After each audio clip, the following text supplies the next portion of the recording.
किस्सा गौतमी को धम्म ज्ञान देते हुए भगवान बुद्ध।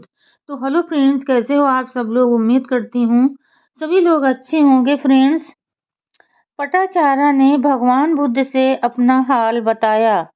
अपने दुखों को याद कर पटाचारा फिर फूट फूट कर रोने लगी। भगवान ने कहा, बेटी होश में आ। माता पिता, भाई बंधु, पति पुत्र शरण नहीं दे सकते। सही शरण तो अपना धारण किया हुआ धम्म ही देगा। समझदार को चाहिए कि इस असीम दुखमय भवसागर की सच्चाई को समझकर शीघ्र से शीघ्र मुक्ति का मार्ग खोजे, सदा के लिए दुख विमुक्त हो जाए। भगवान की वाणी सुनते सुनते उस दुखियारी का चित्त एकाग्र हुआ। थोड़ी देर के लिए स्वमुखी हुआ, अंतर्मुखी हुआ। शरीर के अणु में उदय व्यय की प्रत्यक्ष अनुभूति हुई। वहीं बैठे बैठे पटाचारा ने निर्वाण अवस्था का साक्षात्कार किया। श्रोतार्पण हुई। उसने भगवान से प्रव्रज्या की याचना की। भगवान ने उसे भिक्षुणियों के पास भेजकर प्रव्रजित करवाया और पटाचारा मुक्ति के मार्ग पर दृढ़तापूर्वक आरूढ़ हुई। पटाचारा भगवान की प्रमुख शिष्याओं में से एक हुई।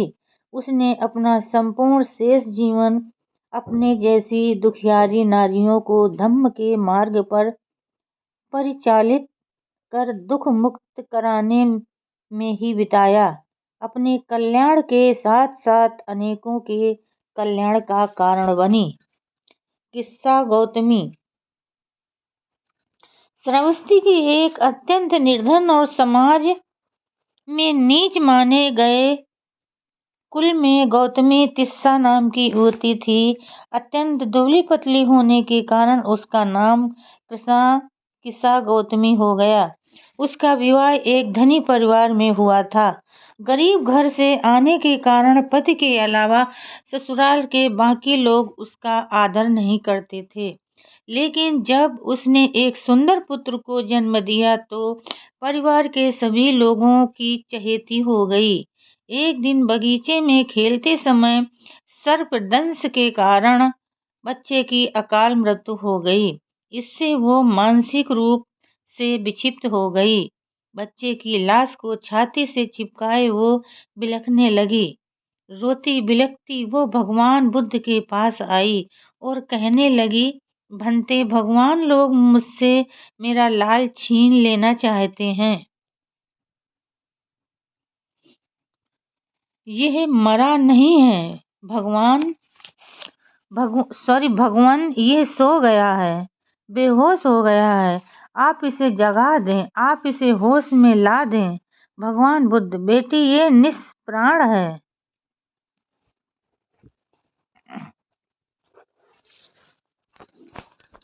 तो भी भगवान, आप तो महाभिषक हैं। किसी ने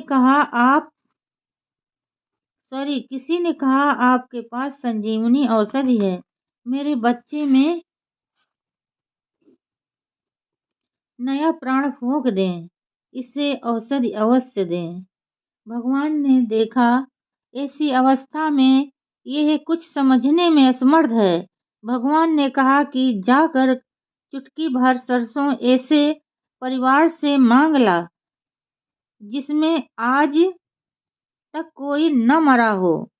बच्चे को छाती से चिपकाए वो सरसों मांगने चल दी। किस्सा पूरे दिन श्रावस्ती में भटकती रही, लेकिन एक भी घर ऐसा नहीं मिला जिसमें कोई मरा ना हो। वो लौटकर भगवान के पास आई। भगवान ने देखा अब इसकी मन स्थिति समझाने लायक है।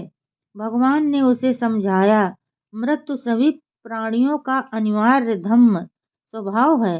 केवल गांव वालों का नहीं, केवल नगर वालों का नहीं, केवल एक कुल के लोगों का ही नहीं, यह तो देवताओं समेत सभी लोगों का धम्म स्वभाव है। सभी अनित्य हैं, धर्मा है। सभी मरण धर्मा हैं। इस सच्चाई को जो नहीं समझते वे पुत्रों, पशुओं और धन संपत्तियों के प्रति आसक्त रहते हैं। मोह मूढ़ता में आसक्त रहते हैं। जैसे नदी में एकाएक आई हुई बाढ़ गहरी नींद में सोए हुए गांव को बहा ले जाती है, वैसे ही इन प्रमत्त आसक्त लोगों को मृत्यु बहा कर ले जाती है।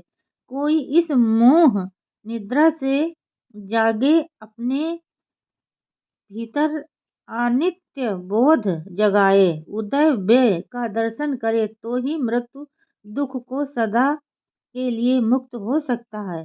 तो फ्रेंड्स, आज के लिए बस इतना ही। कल फिर मिलेंगे अगले नए वीडियो के साथ। तब तक के लिए फ्रेंड्स, जय भीम, नमो बुद्धाय।